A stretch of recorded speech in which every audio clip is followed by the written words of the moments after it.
I'm on a mission to design magical girls inspired by every country's traditional dress. And today, we're doing China. The first and most important part of designing for the girls in this series is doing the research. China's got 5,000 years worth of history, so there's no shortage of cool things to learn. But that also brought me to my first challenge, which was narrowing down exactly what it is I wanted to research. Otherwise, it would take me 5,000 years to finish this design. Luckily, since 2024 is the year of the dragon, that gave me a great starting point. Dragons have had cultural and historical significance in China pretty much throughout its entire existence. So even if we weren't in the year of the dragon, using one as inspiration would be a pretty safe place to start. Therefore, I decided that my first major theme for Natio Magica China would be dragons. But that wasn't enough, because I still needed to figure out which style of traditional Chinese clothing I wanted to use as the main inspiration for our girls' design.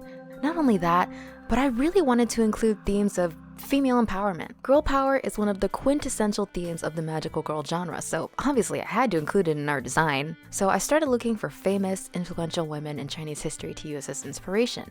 And I found my muse in a woman named Wu Zetian. I'm probably pronouncing that very wrong. Wu Zetian was China's first and only female emperor. She was a controversial figure in her time because she was ruthless when it came to getting rid of her competition, but ultimately, she was praised for her intelligence and ambition. And my god, was she nothing if not ambitious. She was born during the Tang Dynasty, which was actually a pretty progressive era for women considering that this was during the Middle Ages.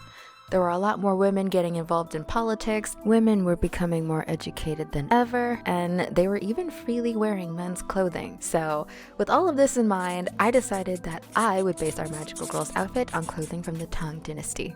And after about a day of scouring through all corners of the internet to find clothing references and interesting facts about Chinese dragons, I finally came up with a mood board for our magical girl. So here is my mood board. I'll just take you through it really quick. These here are some dragons that I AI generated. I had wanted to give her a little magical dragon companion since a lot of magical girls, they tend to have companions and stuff. And these are the three that inspired me the most. And then everything down here is clothing inspirations that I found from all over the internet. This little graphic here was insanely helpful. I referred to this image a lot. I also referred to this image a lot. I just found this on Pinterest. I think the colors here are so pretty and so gorgeous. Isn't that so cute? And then this image was also immensely helpful. This came in handy for the first and second iterations of this design. This here is a reel. I really liked her hairstyle. Tang Dynasty hairstyles, they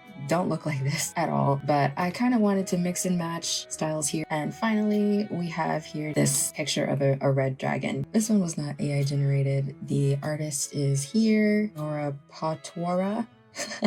So now I was finally ready to open up Procreate and start tackling the main challenge of this project, combining all my research and references to make a really cute design for our magical girl. This first design was mostly inspired from a video from a YouTube channel called 5,000 Years, where the host put together a traditional outfit that would have been worn during the time when Wu Zetian was alive. All of these designs are also inspired by something called Chi-Lolita, which is a subgenre of the Japanese alternative fashion called Lolita. Chi-Lolita incorporates traditional Hanfu styles with the more over-the-top, cutesy elements of Lolita fashion like bows and ruffles, which I thought was a perfect base to start with for a magical girl. The things that I liked the most from this version of this design was this adorable jacket and how it's layered over this long-sleeved form-fitted shirt. Her hairstyle was inspired by this picture.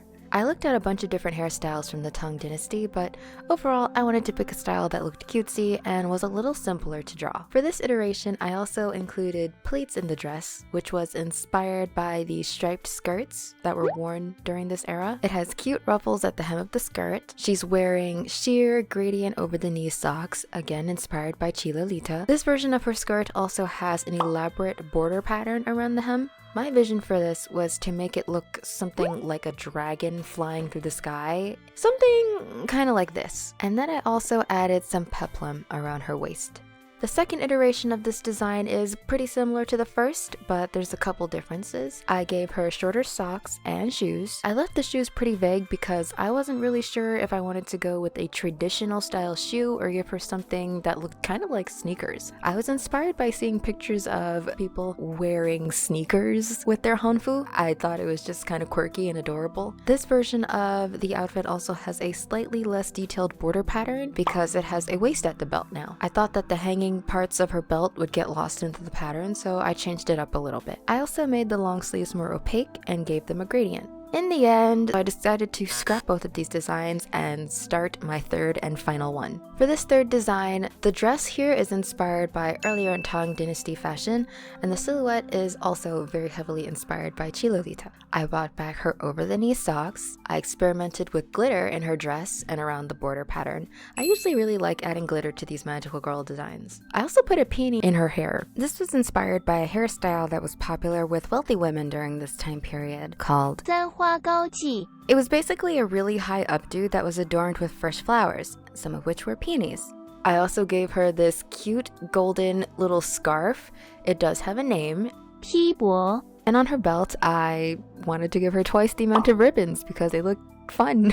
In the end, this design was the winner. And fun fact, I did ask my community on Instagram to vote for which dress they liked the most, and this version actually won by a landslide. However, this is not the end because this design ended up going through some major changes, which you will see in just a minute. Now that I had a sketch as a guideline, all that was left was to do the final finished artwork. It ended up going through a lot of different changes over the course of this painting. The fun part of doing this painting, and the reason why I try to keep my thumbnail sketches pretty loose and vague, is so that I can leave some room for change in the final design. I started this sketch wanting to include more of the dragon theme by drawing her dragon companion and by putting a lot of water into the background, because dragons in Chinese mythology have a very strong association to water and thunderstorms. But in the end, those ideas got scrapped. In this series, I like to draw the Neishio magical girls holding the flag of the country they represent, and I thought that including the flag plus the dragon plus the water, it would add too many elements that might make the picture end up looking a bit busy. Now, with her design finally finished, there was only one thing that I was missing, and that was her name. I don't always give magical girls for this series a name, but Chinese names are pretty easy to research, so I thought it would be fun to do it for her. And as I was searching for Chinese names on YouTube, I found this funny short video that explained the meanings of certain interesting names. What about my baby? Oh, he is lacking some wood elements in his life. Let's call him Wood.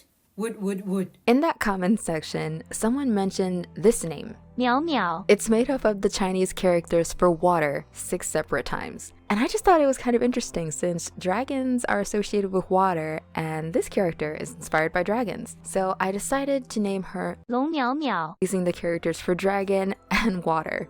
I thought it was a pretty clever name, but let me know in the comments if you have any suggestions for names or powers that she could have. For the final changes that I made to this character, I added some major changes to her hairstyle. I made it much longer, made it much fuller. I ended up adding dragon scales on her socks and her dress. This was the easiest way I could think of to incorporate more of that dragon theme in her design. I also did consider giving her a dragon tattoo, but I kind of forgot about it in the end. So I completely abandoned the border pattern. Although it had been consistent throughout all 3 of my design iterations, I actually realized from my notes and my picture references that the hanfu from this era had no border patterns. It didn't even really look like a thing with modern hanfu designs, so I decided to scrap it, and I replaced the border pattern with a restored fabric pattern design from the Tang Dynasty era, which I found on the Clip Studio Paint Asset store, which was pretty cool. I also completely abandoned the idea of glitter. I don't really know why. I changed out the color of her scarf from gold to red to better balance out the colors, and I replaced the water and dragon background idea with this beautiful Chinese lattice pattern that I found on Google. If you want to see what the other 21 girls from my Neishio Magica series look like, feel free to check out my 2023 art recap video where I show all of them in the beginning of the video. Until next time, bye bye!